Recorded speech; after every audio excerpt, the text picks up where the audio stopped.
Hello ಭಾರತೀಯ ಸಾಕ್ಷಿ ಅಧಿನಿಯಂನ lecture ಸೀರೀಸ್ಗೆ ಸ್ವಾಗತ and ಇವತ್ತಿನ ಕ್ಲಾಸಲ್ಲಿ ನಾವು ಚಾಪ್ಟರ್ 9 ಆಫ್ ವಿಟ್ನೆಸಸ್ ಅನ್ನು ಡಿಸ್ಕಸ್ ಮಾಡೋಣ. ಆಫ್ ವಿಟ್ನೆಸಸ್ ಈ ಚಾಪ್ಟರ್ ವಿಟ್ನೆಸಸ್ ಅಂದರೆ ಯಾರು ಟೆಸ್ಟಿಮನಿ ಕೊಡಬಹುದು, ಯಾರು ಸಾಕ್ಷಿದಾರರಾಗ್ತಾರೆ ಅನ್ನೋದನ್ನು ತಿಳಿಸ್ತದೆ. ಸೊ ಈ ಚಾಪ್ಟರ್ ನಮಗೆ ಪ್ರಿಲಿಮ್ಸ್ಗೆ ತುಂಬಾ ಇಂಪಾರ್ಟೆಂಟ್. ಪ್ರಿಲಿಮ್ಸಲ್ಲಿ ಪ್ರತಿಯೊಂದು section number, section heading and ಆ ಸೆಕ್ಷನಲ್ಲಿ ಏನಿದೆ ಕಂಟೆಂಟ್ ಮೇಜರ್ ಆಗಿ ಇದು ಇಂಪಾರ್ಟೆಂಟ್ ಆಗುತ್ತೆ. ಇದಕ್ಕೆ ಮುಂಚೆ ಆಲ್ಮೋಸ್ಟ್ ಎಲ್ಲ ಸೆಕ್ಷನ್ಸು ಕೇಳಿದ್ದಾರೆ ಪ್ರೀವಿಯಸ್ ಪೇಪರ್ಸಲ್ಲಿ. ಸೊ ಎಲ್ಲ ಸೆಕ್ಷನ್ಸ್ ನೋಡ್ತಾ ಹೋಗೋಣ. ಹಾಗೆ ನೀವು ಚಾನಲ್ ಇದುವರೆಗೂ ಸಬ್ಸ್ಕ್ರೈಬ್ ಮಾಡಿಲ್ಲ ಅನ್ನೋದಾದರೆ ಸಬ್ಸ್ಕ್ರೈಬ್ ಮಾಡ್ಕೊಳ್ಳಿ. ನಿಮಗೆ ಹೆಲ್ಪ್ ಆಗ್ತಿದೆ, ಒಂದಷ್ಟು ಲೀಗಲ್ ಇನ್ಫಾರ್ಮೇಷನ್ ಎಕ್ಸ್ಟ್ರಾ ಸಿಗ್ತಿದೆ ಅಂತಂದರೆ ಪ್ಲೀಸ್ ನನಗೆ ಸ್ವಲ್ಪ ಸಪೋರ್ಟನ್ನು ತೋರಿಸಿ. ಹಾಗೂ ನನಗೂ ಸಹ ಇನ್ನಷ್ಟು ಖುಷಿ ಆಗುತ್ತೆ, ಇನ್ನಷ್ಟು ಉತ್ಸಾಹ ಆಗುತ್ತೆ ನಿಮಗೆ ವಿಡಿಯೋಸನ್ನು ಈ ರೀತಿ ಸಿಂಪಲ್ಲಾಗಿ ಕನ್ನಡದಲ್ಲಿ ಎಕ್ಸ್ಪ್ಲೇನ್ ಮಾಡ್ತಾ ಹೇಳ್ಕೊಡೋದಕ್ಕೆ. ಹಾಗೆ ಸ್ವಾತಿ ಲಾ ಕ್ಲಾಸಸ್ಸಲ್ಲಿ ನಾವು ಇದೇ ರೀತಿ ಸಿಂಪಲ್ ಕನ್ನಡ ಹಾಗೂ ಇಂಗ್ಲೀಷಲ್ಲಿ ಕ್ಲಾಸಸ್ ನಡೆಯುತ್ತೆ. ಸೊ ಕ್ಲಾಸಸ್ ಸಿವಿಲ್ ಜಜ್ ಎಕ್ಸಾಮ್ನ ಪ್ರಿಪ್ರೇಷನ್ಗೆ ನಡೀತಿರೋವಂಥದ್ದು. ಒಂದು ಕಾಂಪ್ರಿಹೆನ್ಸಿವ್ ಬ್ಯಾಚ್, ಇನ್ನೊಂದು ಪ್ರಿಲಿಮ್ ಸ್ಪೆಷಲ್ ಬ್ಯಾಚ್. ಈ ಎರಡು ಬ್ಯಾಚಸ್ಗೆ ನೀವು ಎನ್ರೋಲ್ ಮಾಡ್ಕೊಳ್ಳೋದಕ್ಕೆ ಕಾಲ್ ಮಾಡಬೇಕಾಗಿರುವ ನಂಬರ್ 9650849915. ಪ್ರಿಲಿಮ್ಸ್ ಬ್ಯಾಚಿಗೂ ಸಹ 9650849915 ಈ ನಂಬರ್ಗೆ ಕಾಲ್ ಮಾಡಿ ನಿಮ್ಮನ್ನು ನೀವು ಎನ್ರೋಲ್ ಮಾಡ್ಕೋಬಹುದು. ನಿಮಗೆ ಮಾಕ್ ಟೆಸ್ಟ್, ಇದರಲ್ಲಿ ಸ್ಟಡಿ ಮಟೀರಿಯಲ್ ಸಿಗುತ್ತೆ. ಹಾಗೆ ಈ ಎಲ್ಲ ಬ್ಯಾಚಸ್ ನಿಮ್ಮ ಕನ್ವೀನಿಯನ್ಸಲ್ಲಿ ಆನ್ಲೈನಲ್ಲಿ ನಡೀತಿರುವಂಥದ್ದು. ಸೊ ನೀವು ಬೆಂಗಳೂರಿಗೆ ಬರಬೇಕು ಕ್ಲಾಸಸ್ ಅಟೆಂಡ್ ಮಾಡೋದಕ್ಕೆ ಅಂತೆಲ್ಲ ಏನೂ ಇರೋದಿಲ್ಲ. ನಿಮ್ಮ ಒಂದು ಕನ್ವೀನಿಯನ್ಸ್, ನಿಮ್ಮ ಟೈಮಲ್ಲಿ ನೀವು ಕ್ಲಾಸಸ್ನ ಅಟೆಂಡ್ ಮಾಡಬಹುದು. ಆ್ಯಂಡ್ ಈ ಕ್ಲಾಸಸ್ ಆನ್ಲೈನ್ ಪ್ಲ್ಯಾಟ್ಫಾರ್ಮ್ ಲೈವ್ ಆಗಿ ನಡೀತಿರುವಂಥ ಕ್ಲಾಸಸ್, ದಿನ ಸಂಜೆ ಕ್ಲಾಸಸ್ ಇರುತ್ತೆ.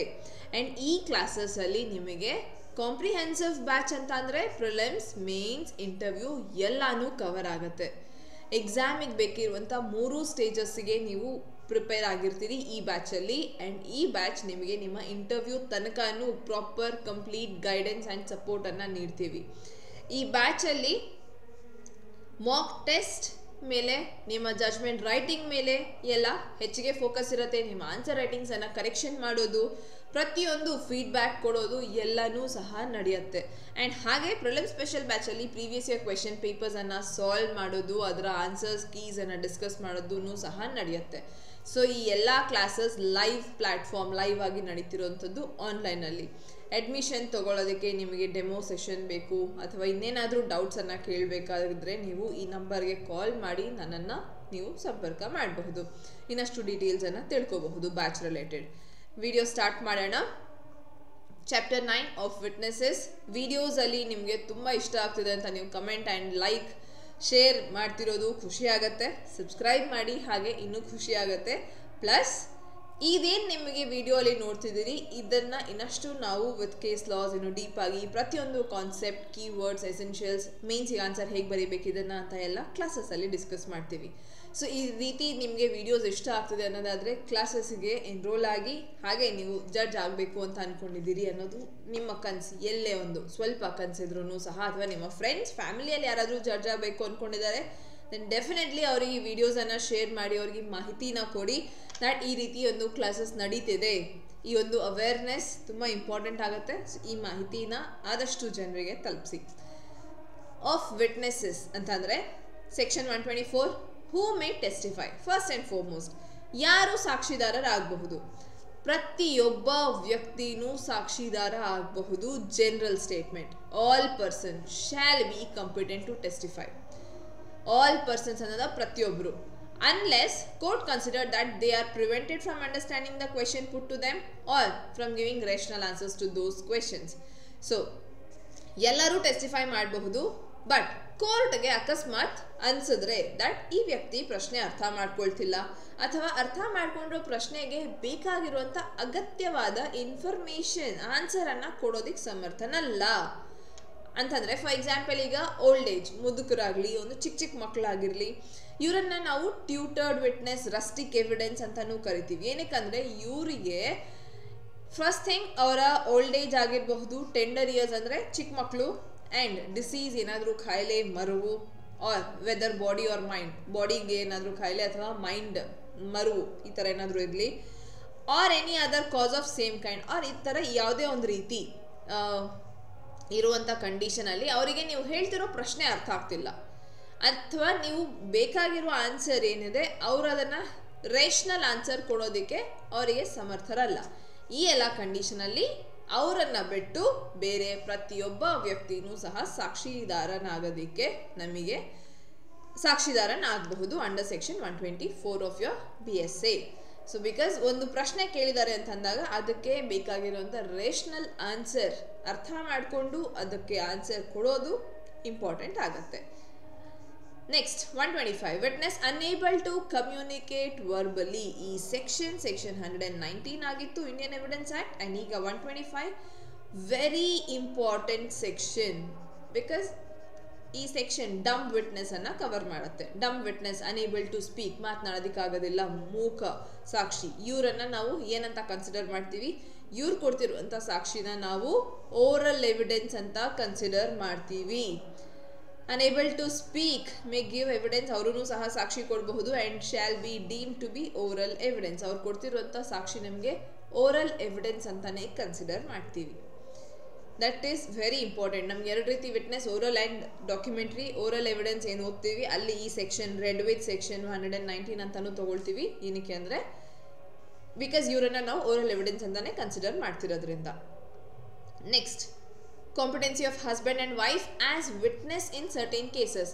ಹಸ್ಬೆಂಡ್ ಆ್ಯಂಡ್ ವೈಫ್ ಇವ್ರು ಯಾವ ರೀತಿ ಸಾಕ್ಷಿ ಆಗ್ತಾರೆ ಅಂತಂದರೆ ಸಿವಿಲ್ ಪ್ರೊಸೀಡಿಂಗ್ಸ್ ಅಲ್ಲಿ ಇವರಿಬ್ರು ಒಬ್ರಿಗೆ ಒಬ್ರು ಅಗೇನ್ಸ್ಟ್ ಆಗಿ ಸಾಕ್ಷಿನ ಕೊಡಬಹುದು.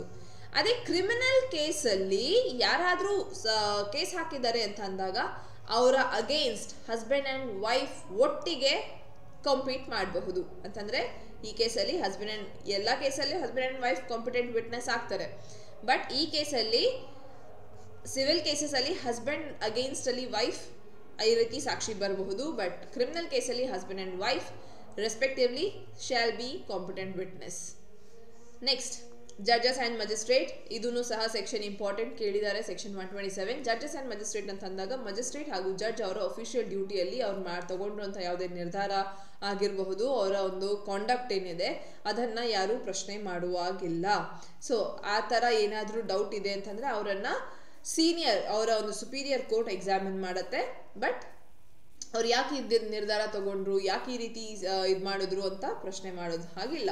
ಕಮ್ಯುನಿಕೇಷನ್ ಡ್ಯೂರಿಂಗ್ ಮ್ಯಾರೇಜ್ ಇದು ಇಂಪಾರ್ಟೆಂಟ್. ಸೆಕ್ಷನ್ 128 ಮುಂಚೆ ಇದು ಸೆಕ್ಷನ್ 122 ಆಗಿತ್ತು. ಕಮ್ಯುನಿಕೇಷನ್ ಡ್ಯೂರಿಂಗ್ ಮ್ಯಾರೇಜ್ ಅಂತಂದರೆ ಒಂದು ಮದುವೆಯ ಅವಧಿಯಲ್ಲಿ ಡ್ಯೂರಿಂಗ್ ಅ ಮ್ಯಾರೇಜ್ ಮದುವೆ ಆದಂಥ ಪೀರಿಯಡಲ್ಲಿ ಹಸ್ಬೆಂಡ್ ಆ್ಯಂಡ್ ವೈಫ್ ಮಾತನಾಡಿರುವಂಥ ಅಷ್ಟು ಮಾತು ಅವರ ಪರ್ಸ್ನಲ್ ಮಾತಾಗಿರುತ್ತೆ. ಅದನ್ನು ನಾವು ಕೋರ್ಟಲ್ಲಿ ಹೇಳಬೇಕು, ಕೋರ್ಟಲ್ಲಿ ಸಾಕ್ಷಿಯಾಗಿ ಕೊಡಬೇಕು ಅಂತ ಇಲ್ಲ. ಈಗ ಹಸ್ಬೆಂಡ್ ಆ್ಯಂಡ್ ವೈಫ್ ಒಬ್ಬರ ಮೇಲೆ ಒಬ್ಬರು ನಂಬಿಕೆಯಿಂದ ಮಾತನಾಡಿರುವಂಥ ವಿಷಯಗಳನ್ನು ನಾವು ಕೋರ್ಟ್ಗೆ ತೊಗೊಂಡು ಹೋಗೋದಕ್ಕಾಗೋದಿಲ್ಲ. ಅವರ ಮದುವೆನಲ್ಲಿ ಏನು ಮಾತಾಡಿದಾರೋ ಅಂದರೆ ಈ ಒಂದು ಮ್ಯಾರಿಡ್ ಲೈಫಲ್ಲಿ ಏನು ಮಾತುಕತೆ ನಡೆದಿರುತ್ತೆ ಅದನ್ನು ಕೋರ್ಟ್ಗೆ ತೊಗೊಳೋದಕ್ಕಾಗೋದಿಲ್ಲ. That is protected. So compel ಮಾಡೋದಕ್ಕಾಗೋದಿಲ್ಲ, ಇಲ್ಲ ಏನು ಹೇಳಿದ್ರು ಹೇಳಲೇಬೇಕು ಅಂತ ಎಲ್ಲ. Evidence as to affair of state official communication ಇದೆಲ್ಲ ನಮಗೆ ಅಷ್ಟು ಇಂಪಾರ್ಟೆಂಟ್ ಆಗೋದಿಲ್ಲ, ಸೊ ಇದನ್ನು ಸ್ಕಿಪ್ ಮಾಡಬಹುದು. ಬಟ್ ಇಲ್ಲಿ ನಮ್ಗೆ ಇನ್ನೊಂದು ಇಂಪಾರ್ಟೆಂಟ್ ಸೆಕ್ಷನ್ ಆಗುತ್ತೆ, confidential communication with legal adviser. ಈಗ ನಾವೆಲ್ಲರೂ ಸಹ ಅಡ್ವೊಕೇಟ್ಸ್ ಆ್ಯಂಡ್ ಲಾಯರ್ಸ್ ಆ್ಯಂಡ್ ನಮ್ಮ ಕ್ಲೈಂಟೇಜ್ ಜೊತೆ ಏನು ಮಾತುಕತೆ ಅನ್ನೋದು ನಡೆಯುತ್ತೆ ಅದು ಕಾನ್ಫಿಡೆನ್ಷಿಯಲ್ ಕಮ್ಯುನಿಕೇಷನ್ ಆಗುತ್ತೆ. ಎಲ್ಲೂ ಸಹ ಕೋರ್ಟ್ನ ಬಿಟ್ಟು ಬೇರೆ ಎಲ್ಲೂ ಸಹ ಅದನ್ನು ಡಿಸ್ಕ್ಲೋಸ್ ಮಾಡೋ ಹಾಗಿಲ್ಲ ಜನರಲಿ ಡಿಸ್ಕಷನ್ ಮಾಡುವಾಗ. ಸೊ ಬಿಕಾಸ್ ಒಬ್ಬ ಅಡ್ವೊಕೇಟ್ ಯಾರ ಹತ್ರನೂ ನಾನು ಹೇಳಿರೋ ಮಾತನ್ನು ಹೇಳೋದಿಲ್ಲ ಅನ್ನೋ ನಂಬಿಕೆ ಮೇಲೇ ತನ್ನ ಒಂದು ಕಂಪ್ಲೀಟ್ ಪಾರ್ಟಿ ಆ ಒಂದು ಪಾರ್ಟಿ ಅವರ ಬಗ್ಗೆ ನಮ್ಮ ಜೊತೆ ಮಾತನಾಡ್ತಾರೆ. ಸೊ ಅದನ್ನು ನಾವು ಕಾನ್ಫಿಡೆನ್ಷಿಯಲ್ ಕಮ್ಯುನಿಕೇಷನ್ ಅಂತ ಕರಿತಿದ್ದೀವಿ.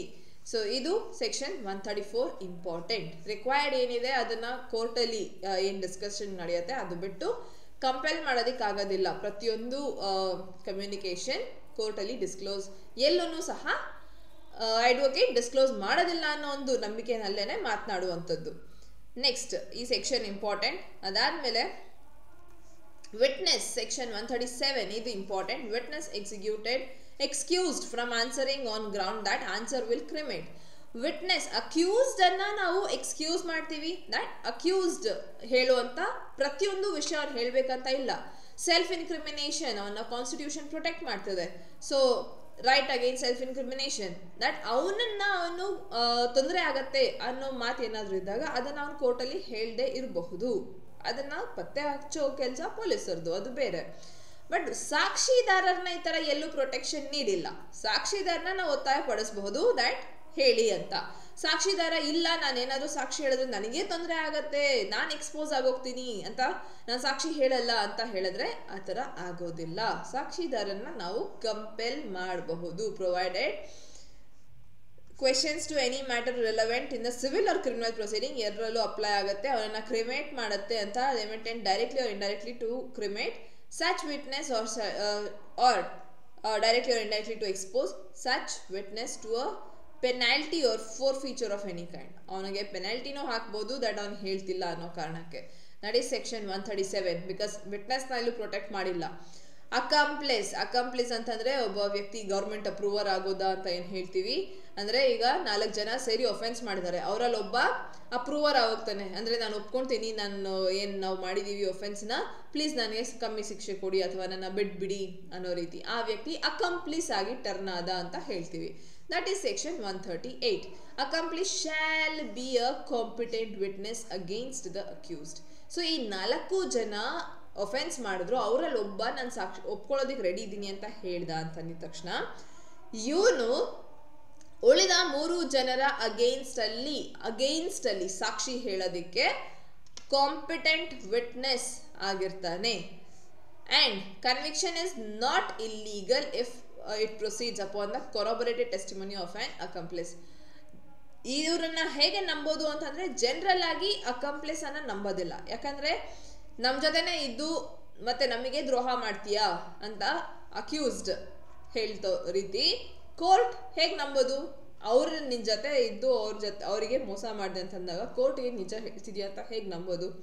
ಬಟ್ ಅವ್ನು ಹೇಳ್ದಂತ ಹೇಳಿಕೆ ಮೇಲೆ ಕೊರಾಬರೇಷನ್ ಆಗ್ತಿದೆ ಅಂತ ಅಂದಾಗ ಅದರ ಬೇಸಿಸ್ ಮೇಲೆ ಕನ್ವಿಕ್ಟ್ ಮಾಡೋದು ಇಲ್ಲೀಗಲ್ ಆಗೋದಿಲ್ಲ ಅನ್ನೋದು ಹೇಳ್ತಿರೋದು. ಸೊ ಮಾಡಬಹುದು ಅಂತ. Next, number of witnesses. ಇದನ್ನ ಸುಮಾರು ಸತಿ ಕೇಳಿದ್ದೀವಿ. Number of witnesses section 139. ಇಷ್ಟೇ ಜನ ಬಂದು ಸಾಕ್ಷಿ ಹೇಳಬೇಕು ಅಂತ ಎಲ್ಲೂ ಬರ್ದಿಲ್ಲ. ಸಾಕ್ಷಿ ಹೇಳೋದಕ್ಕೆ ಎಷ್ಟು ಜನ ಬೇಕಾದ್ರೂ ಸಹ ಬರಬಹುದು. ಬಟ್ ನಮಗೇನು ಬೇಕು, ದಟ್ ಕೇಸ್ ಪ್ರೂವ್ ಆಗಬೇಕು, ಆ ಫ್ಯಾಕ್ಟ್ ಏನಿದೆ ಅದನ್ನ ಪ್ರೂವ್ ಮಾಡಬೇಕೇ ಹೊರತು ಇಷ್ಟೇ ಜನ ಸಾಕ್ಷಿ ಹೇಳಿ ಬರಬೇಕು ಅಂತ ಎಲ್ಲೂ ಇಲ್ಲ. ಸೊ ಇದು ನಮ್ಮ ಚಾಪ್ಟರ್ 9 ಆಗಿತ್ತು. Chapter 10 again examination of witness, ಇದು ಇಂಪಾರ್ಟೆಂಟ್ ಆಗುತ್ತೆ. ಸೊ ಇಲ್ಲಿಗೆ ಈ ಒಂದು ಚಾಪ್ಟರ್ ಕಂಪ್ಲೀಟ್ ಆಗುತ್ತೆ. ಆ್ಯಂಡ್ ಇದುವರೆಗೂ ನೀವು ನೋಡಿದ್ದೀರಿ, ಇಷ್ಟ ಆಗಿದೆ ಅಂತಂದರೆ ಪ್ಲೀಸ್ ಚಾನಲ್ನ ಸಬ್ಸ್ಕ್ರೈಬ್ ಮಾಡ್ಕೊಳ್ಳಿ. ನಿಮಗೆ ಇದೇ ರೀತಿ ಇನ್ನಷ್ಟು ಲೀಗಲ್, ನಿಮ್ಮ ಲಾ, ನಿಮ್ಮ BNSSನ ಒಂದು ಲೆಕ್ಚರ್ ಸೀರೀಸೂ ಸಹ ಬರಲಿದೆ. ಸೊ ಸಬ್ಸ್ಕ್ರೈಬ್ ಮಾಡ್ಕೊಳ್ಳಿ ಆ್ಯಂಡ್ ಬೆಲ್ಲೈಕನ್ ಪ್ರೆಸ್ ಮಾಡಿ, ಸೊ ದಟ್ ಪ್ರತಿಯೊಂದು ವಿಡಿಯೋ ನಿಮಗೆ ಅಪ್ಲೋಡ್ ಆಗಿದ ತಕ್ಷಣ ಇಮಿಡಿಯೇಟ್ ಆಗಿ ಸಿಗತ್ತೆ. ಹಾಗೆ ಸರ್ಚ್ ಮಾಡುವಂಥದ್ದು ಇರೋದಿಲ್ಲ. ಆ್ಯಂಡ್ ಇದಕ್ಕೆ ಮುಂಚೆ ಆಲ್ರೆಡಿ ನಡೆದಿರುವಂಥ ಪ್ರೀವಿಯಸ್ ವಿಡಿಯೋಸ್ ನೀವು ನೋಡಿಲ್ಲ ಅನ್ನೋದಾದರೆ ಅದನ್ನು ನೀವು ಕೆಳಗಡೆ ಲಿಂಕಲ್ಲಿ ಡಿಸ್ಕ್ರಿಪ್ಷನ್ ಬಾಕ್ಸಲ್ಲಿ ಲಿಂಕ್ ಇದೆ, ನ್ಯೂ ಕ್ರಿಮಿನಲ್ ಲಾಸ್ ಅಂತ ಪ್ಲೇಲಿಸ್ಟ್ದು. ಅದನ್ನು ಚೆಕ್ ಮಾಡಿ ನೀವು ಎಲ್ಲ ಹೊಸ ಕ್ರಿಮಿನಲ್ ಲಾಸ್ ರಿಲೇಟೆಡ್ BNSನ ಕಂಪ್ಲೀಟ್ ಲೆಕ್ಚರ್ ಸೀರೀಸ್ ನಡೆದಿದೆ. BSA ಇನ್ನೇನು ನಾವು ಮುಗಿಸ್ತಿದ್ದೀವಿ. ಆಲ್ಮೋಸ್ಟ್ 11-12 ಲೆಕ್ಚರ್ಸ್ ಈಗಾಗಲೇ ಕಂಪ್ಲೀಟ್ ಮಾಡಿದ್ದೀವಿ. ಸೊ ಪ್ರತಿಯೊಂದು ವಿಡಿಯೋನು ನಿಮ್ಮ ಎಕ್ಸಾಮ್, ಯಾವುದೇ ಎಕ್ಸಾಮ್ ಆಗಿರಬಹುದು, ಪ್ರತಿ ಎಕ್ಸಾಮ್ಗೂ ಇಂಪಾರ್ಟೆಂಟ್ ಆಗುವಂಥದ್ದು. ಸೊ ಪ್ರತಿ ವಿಡಿಯೋನೂ ಸಹ ನೋಡಿ ಆ್ಯಂಡ್ ಚಾನಲ್ನ ಸಬ್ಸ್ಕ್ರೈಬ್ ಮಾಡಿ.